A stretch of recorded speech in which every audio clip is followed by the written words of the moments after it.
This episode is powered by Pod Decks. Pod Decks are unique interview questions and episode starting prompts in the palm of your hand. So whether you're a new podcaster or existing broadcaster looking to grow your audience and have more meaningful conversations, you're going to want to check out Pod Decks. Now, if you want to get 10% off your order right now, you can go to poddecks.com and type in coupon code. What's the code? Larry21. Yes, that's the code. Check out poddecks.com. Take your podcast to the next level.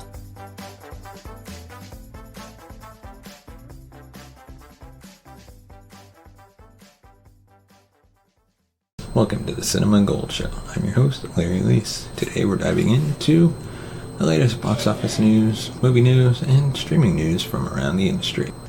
Welcome to the Cinema Gold Show. I'm your host, Larry Leese. Today we're continuing our series, I Know You Know, a deep review of Psych. This week we're reviewing Psych 2, Lassie Come Home. Psych, the movie, when it was released in 2017, was clearly a love letter for the avid Psych-Os, missing fake psychic Shawn Spencer, his platonic life partner Burton Guster, and the rest of the Santa Barbara Police Department after the series wrapped in 2014. From a David Bowie-loving villain to a Team Grimmy t-shirt, it was the best kind of fan service to come from TV. Psych 2, Lassie Come Home, that is undoubtedly a love letter from the cast and crew of Psych to one of their own. Actor Timothy Omundson and his grouchy yet heroic alter ego, Detective Carlton Lassiter, both undergoing recovery for a stroke. Psych 2 premiered July 15th on Peacock in 2020, is a surprisingly poignant example of art imitating life while still ushering a crew of beloved characters through personal and professional changes. Because of the timing of Omundson's stroke prior to shooting the first movie, Roday and series creator Steve Franks quickly rewrote that script to build in reasons for Lassiter's absence, transplanting the mystery from Santa Barbara to San Francisco, and bringing in Lassiter for a late-stage pep talk for his former partner, Juliet O'Hara. The scene was staged in such a way as to not necessarily acknowledge that anything had changed in the character's life. But 3 years later, with Omundson still relearning how to walk, the writers leaned into the actor's real-life situation and constructed an entire Hitchcockian whodunit around his recovery. Someone shot Lassie. Recuperating in Santa Barbara, the usually sharp detective, his senses dulled by pain and meds, nonetheless notices a series of strange happenings in and around his recovery clinic. Catatonic patients walking the halls, bleeding strangers lurking on the grounds at night, possibly even ghosts, with potentially supernatural happenings afoot. Clearly this is a case for a fake psychic and his many nicknamed associate. When it comes to Lassie, Shawn and Gus are more than happy to return to their old stomping grounds, slurp some Jamba Juice, and unravel this eerie case. But here's the rub. What if it's all in Lassie's head? In addition to meeting Omundson where he's at, the Hitchcockian plot smartly turns the series' original premise on its ear. Instead of Shawn being the one that people struggle between debunking and believing, no one more so than Lassiter, now it's Lassie as the unreliable narrator. While Shawn's lies balloon to so precarious a point that he could lose all credibility if punctured, Lassiter arguably has more to lose should his peers decide that he's crazy. Not only could he be forcibly retired from his job, but he'd lose the respect of the police department and, he believes, wife Marlo and their daughter Lily.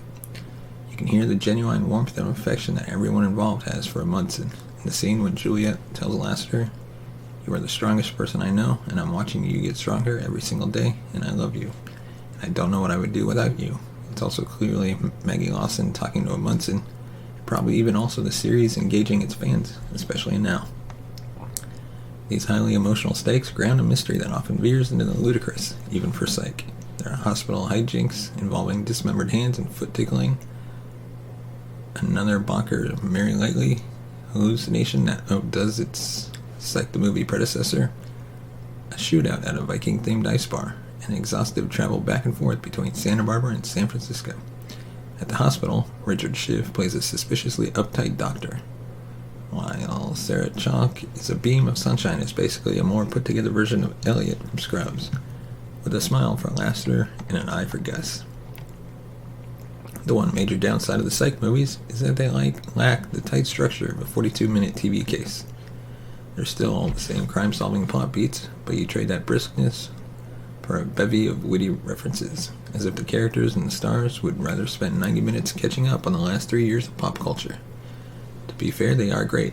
Where else would you see The Force Awakens and This Is Us get equal play? But the jokes spackling can't entirely disguise the holes in the narrative.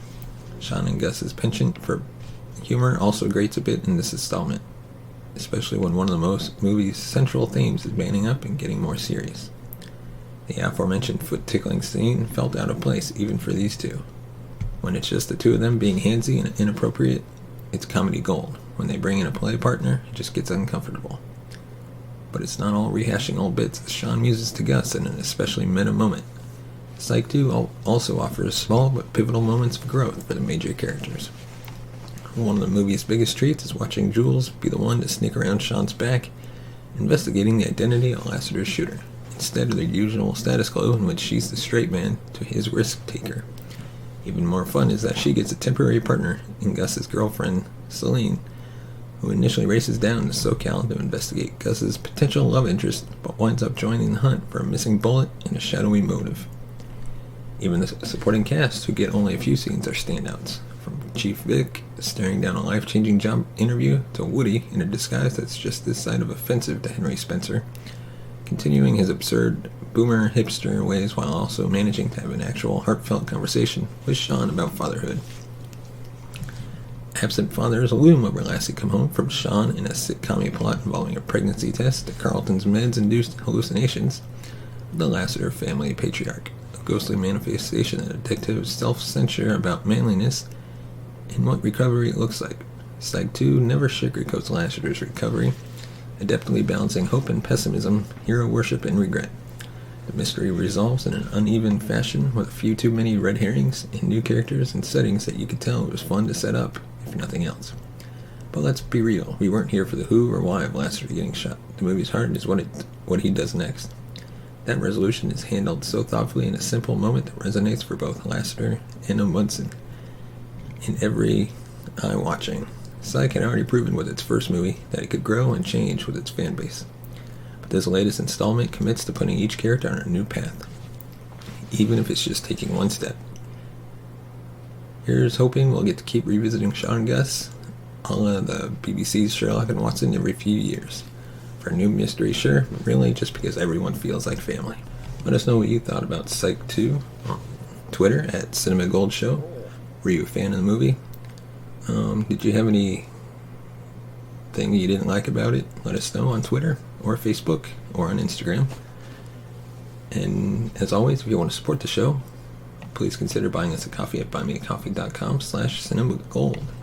Your support helps the show grow, bring in new hosts, bring in guests, upgrade our equipment, improve our quality, and even do more giveaways. Thanks for listening, and we'll see you next time.